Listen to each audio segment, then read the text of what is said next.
Bismillahirrahmanirrahim. Assalamualaikum warahmatullahi wabarakatuh. Para pelajar dimanapun berada, terutama kalian kelas 11 SMA ya. Selamat berjumpa lagi, kita belajar bersama di dunia maya. Semoga hasilnya nyata. Kali ini kita akan belajar tentang gelombang cahaya. Setelah di pertemuan sebelumnya kita belajar tentang gelombang bunyi. Cahaya, kenapa dikatakan sebagai gelombang? Karena tentu cahaya memiliki karakteristik sebagai gelombang. Karena pada saatnya nanti kita akan belajar bahwa cahaya ternyata memiliki sifat atau karakteristik sebagai materi. Maka muncullah dualisme cahaya, cahaya sebagai gelombang dan cahaya sebagai materi. Sekarang kita akan belajar cahaya sebagai gelombang yang memiliki karakteristik sebagai berikut. Yang pertama, cahaya itu merupakan gelombang elektromagnetik. Mengapa disebut gelombang elektromagnetik? Karena cahaya bisa merambat di ruang hampa tanpa memerlukan medium atau perantara. Itulah mengapa disebut sebagai gelombang elektromagnetik. Dan bentuknya bentuk gelombang cahaya adalah gelombang transversal.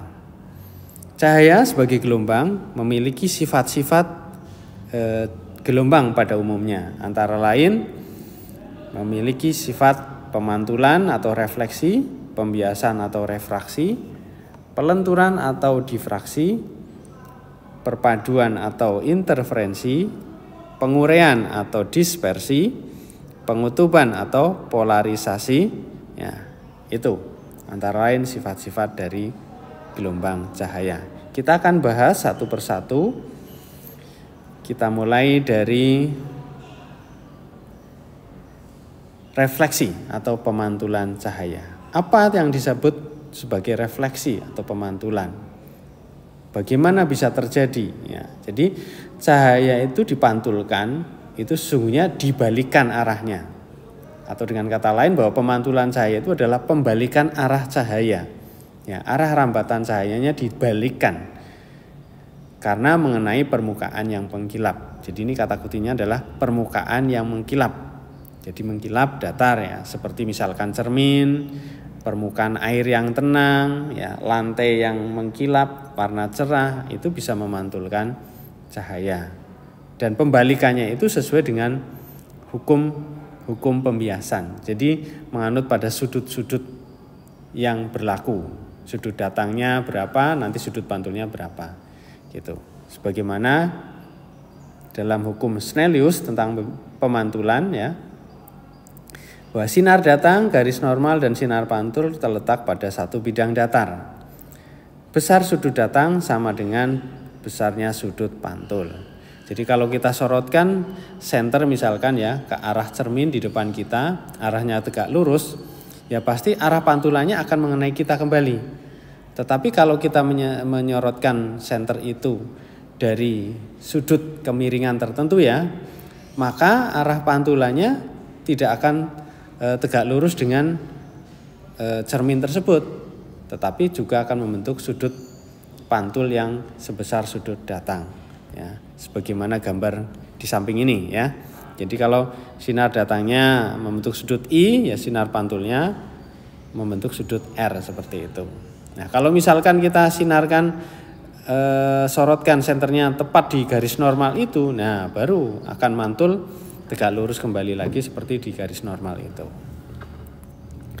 Contoh-contoh di pemantulan dalam kehidupan sehari-hari adalah di cermin itu baik itu cermin datar, cermin cembung ataupun cermin cekung.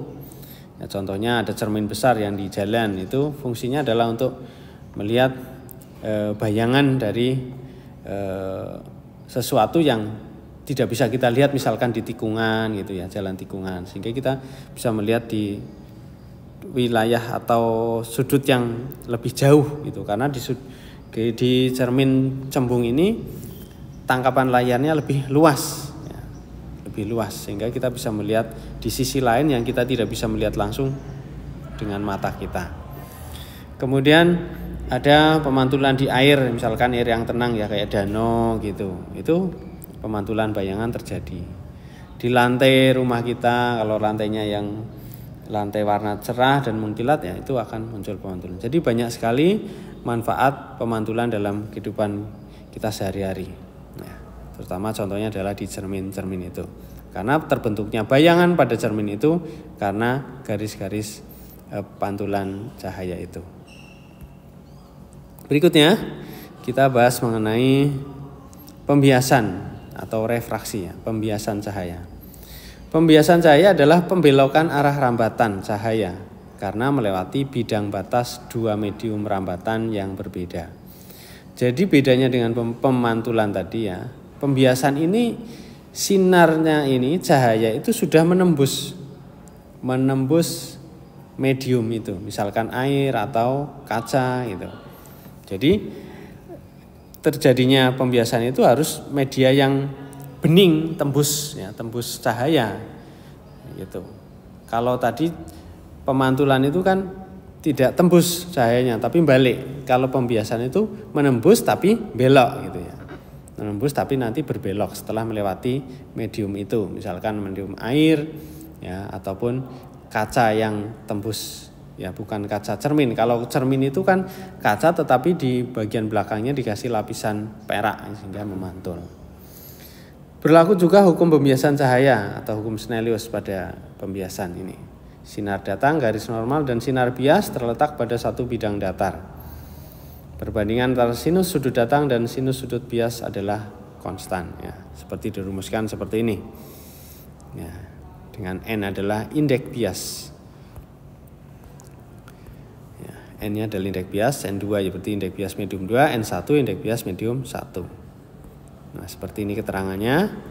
Nah, contoh gambarnya ya. Ini jadi misalkan pensil dimasukkan ke gelas putih bening, airnya bening dan gelasnya bening, maka dari samping kita lihat bahwa pensil itu seolah-olah patah. Itu karena efek dari pembiasan cahaya. Kalau kita senterkan ya, kita sorotkan cahaya dari senter itu ke air, maka ada cahaya yang menembus air, itu adalah cahaya yang dibiaskan ya, menembus tapi berbelok. Ada cahaya yang kembali ke atas, itu adalah cahaya atau sinar pantul gitu ya. Ada sinar yang menembus ke bawah, itu sinar bias. Yang kembali ke atas dengan sudut tertentu adalah sinar pantul. Ini contohnya. Nah, pembiasan dalam kehidupan kita juga sangat bermanfaat ya.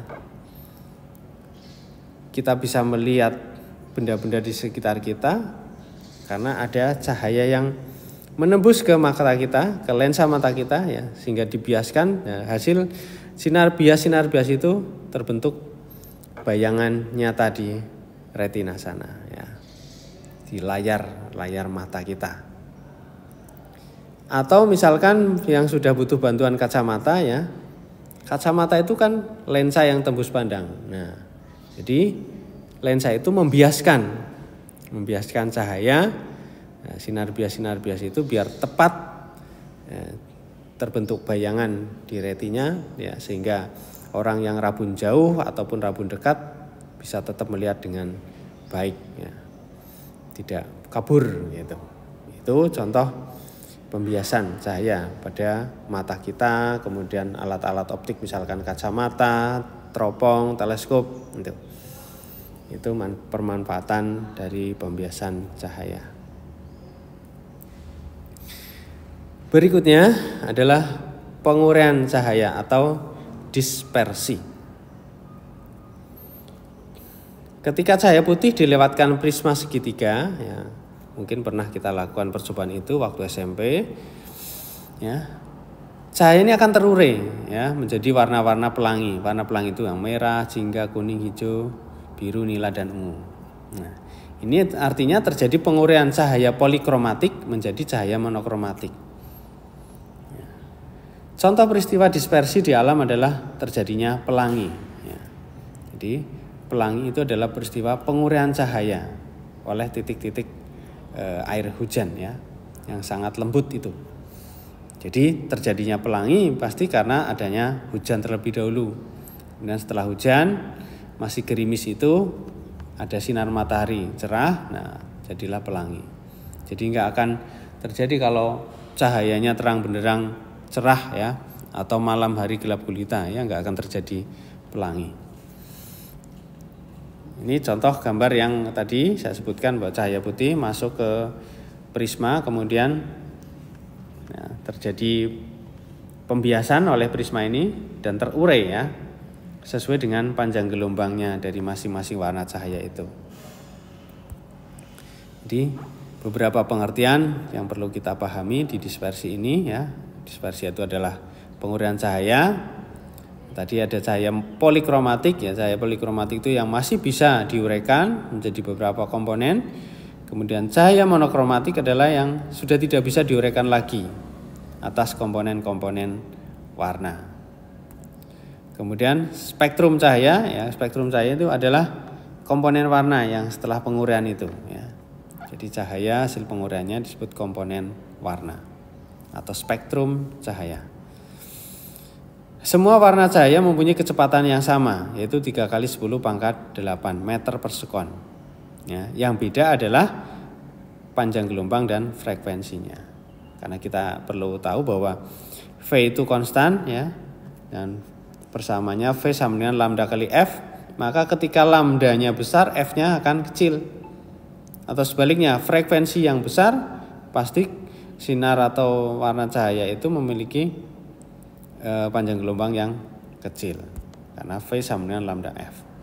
Dari warna-warna atau spektrum cahaya hasil penguraian, ungu merupakan cahaya dengan frekuensi terbesar, yang artinya berarti lambdanya ya, panjang gelombangnya terkecil atau terpendek.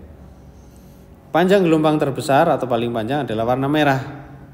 Otomatis merah ini memiliki frekuensi yang paling kecil. Jadi karena berkebalikan ya, frekuensi dengan panjang gelombangnya. Sekian untuk kali ini. Terima kasih. Assalamualaikum warahmatullahi wabarakatuh.